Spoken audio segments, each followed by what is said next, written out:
What is up, podheads? Back again, taking a look today at the Pride Audio Ruby Air 6.5. This is a ferrite speaker coming in at $104 for a pair and 100 watts RMS. Let's take a look at the Russian beast, see what she is. In order to limit the low-end distortion on this speaker, I had to set a high-pass crossover of 110 hertz. This speaker plays fairly well, I'd say, down to almost 100 hertz, and plays all the way up to about 12K. Frequency response on this speaker overall is pretty good. It does have a couple dips and a couple peaks. It does have a pretty hot high end. At about 5K, you get a couple decibel jump. But overall, not too shabby. Looking at the speaker at 90 decibels, it takes very little power, less than 1 watt in order to reach that output. And then the frequency response, it kind of loses a little bit of the linearity. There is a large dip here at about 1,000 hertz.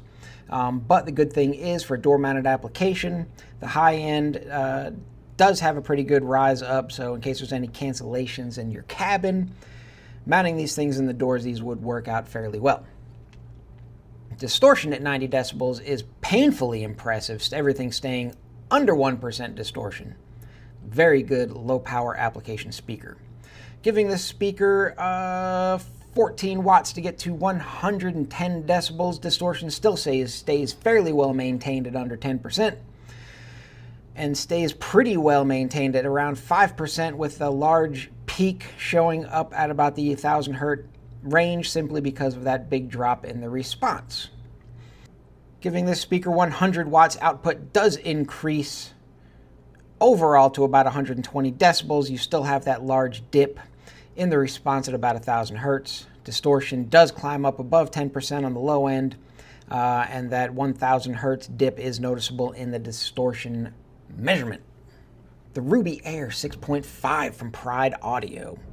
I think for $104 a pair, as long as you use this in a low power application, this is a great speaker. Low power wise, the frequency response is very linear, plays very low down to about 100 hertz, and plays very high up to about 12K.